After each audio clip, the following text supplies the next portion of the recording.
Hey, thank you so much for watching. I am Pippi Peterson. Penny countertops are a really fun and unique way to add a lot of extra character to any room, whether it's going to be on the floor or on a countertop.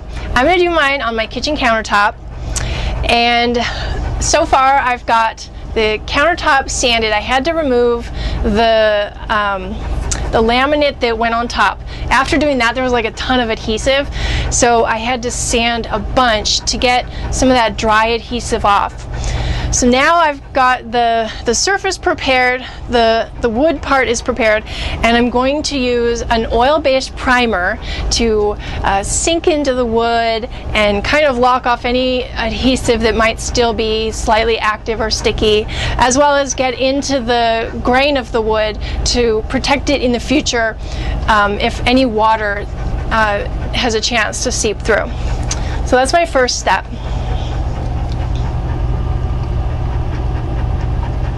If you're going to use pennies for your coin countertop, it takes about 250 pennies per square foot.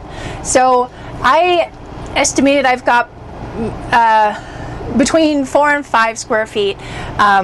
Is possibly an overestimate. I'd rather estimate bigger and not have to go back to the bank and get rolls of pennies. So I got about $9 worth of pennies, and one thing you can do is take some of the older pennies and the newer pennies and make patterns out of those.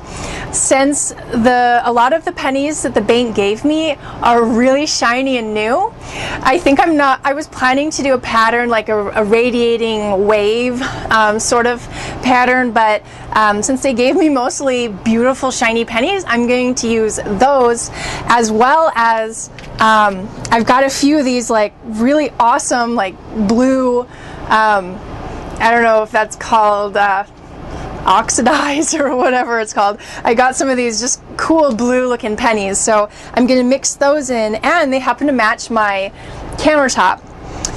By the way, a lot of people that I've seen, they will make their countertop black so that the shiny pennies stand out against the black background. However, I don't like the look of it. It just makes it darker. The pennies are slightly dark as it is, and I want it to be bright as possible. And I am keeping with my wall color, which actually happens to be kind of that blue oxidized penny look. So I'm going to try that out, and I'm not going to go with the standard route of using a dark background against the pennies. So we'll see how it turns out. So when I started out with these ones, I actually used like a little bit of just like this regular, really old, dried out glue stick, because on their own the pennies they're really like, if you try to push it up against one, it can easily move it. So I'm actually using the glue to kind of keep them in line. So as you're putting your pennies in, you might see that if you're trying to make a straight line, eventually they won't make a straight line, so you've got to, if you want to, fill in the little gaps. You're going to have to cut some pennies. So you can use some snips like this. And just be forewarned that don't borrow snips from somebody, because they're going to be ruined at the end of your project. So now I got this great little half piece that can go in here, so I can keep my pattern going. And then I can save this other half piece for later. Since I've decided to do mostly all the same kind of pennies, since I got so many similar ones from the bank, but I still wanted to incorporate the blue ones, I decided to lay my blue ones out in the pattern that I wanted before all the shinier pennies would go in. That way I wouldn't forget to add them in. Once you get the pennies cut and they're all in, see, I got that whole row in, and then with cut pennies. So then I've got the metallic tape, which is for ducks, D-U-C-T, not like the quack quack duck. Anyway, so I've got those in, and it kind of like fills in the holes so that when I pour the when I pour the, I got this thing back here to push the metal forward. That's what that is. So I got the stuff back here. So when I pour in my glaze, this metal stuff will kind of act as a wall, and you want it to be this thick stuff. See, this stuff's really hard. It's like thicker than tin foil, and it's sticky. It's really sticky, so it's great to stick to the edges of things. So otherwise, if you use regular tape, it might be too flimsy for the weight of the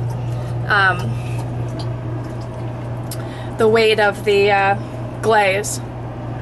So anyway, I am so excited. I can't wait. Look at that. It's just awesome. So I am all ready to pour and mix my epoxy. It should come in like 2 different bottles. One's a hardener and one is a, what is the other one? Hardener and resin. So definitely read the instructions on your epoxy really well. I read it twice last night, and this morning I went over it again just to make sure I got it. I've got all the proper equipment. You don't want to skimp on the mixing of it, because if you do it wrong or if you miss a step, it won't actually form to become solid afterwards. So you really want to, that would be terrible. Imagine having like some sticky gooey mess on your countertop. It just sounds bad. So I've got everything there. I've got my little squeegee. I've got mixing things, as well as I've got, you know, everything's ready. Everything's been glued down. Oh, and I also read in the epoxy that I thought I was just having a good idea to glue it down myself, but actually it does recommend to glue the pieces down, whatever you're encasing, which I'm encasing the pennies, because it said they can sometimes float. So now I'm a little worried, oh, did I put enough glue on? But hopefully I did, and I'll just be sure to keep an eye on that. So to start out with, I'm going to only do it on the little strip over here to kind of practice. So I'm only going to pour a little bit of the stuff in the containers. I'm going to do about 150 milliliters to start with, and hope that that kind of covers just this area that's a little more hidden and a little more small. So anyway, here we go.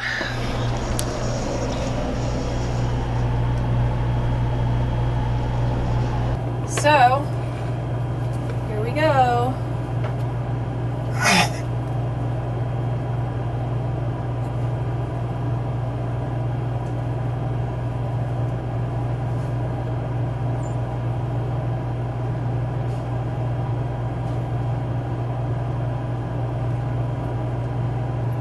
It said you could either blow on the bubbles to make a little hot air in a smaller space, and then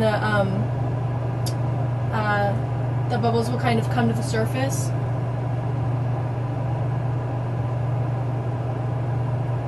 Or you could, if you had a big area, you could have a like a pencil torch. So I got one of those. Yeah, the blowing actually works really well.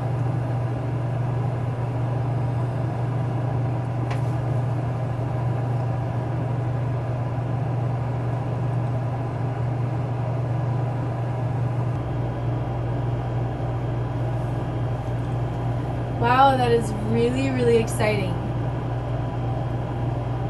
Pretty neat. Ow. Yeah, I think all the bubbles, maybe there's a couple back there.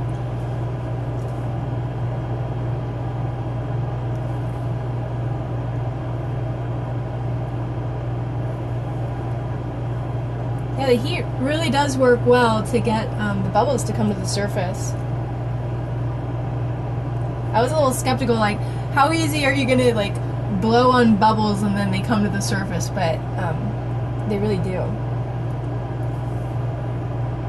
So I'm literally right in the middle of this, and I just wanted to make some tips.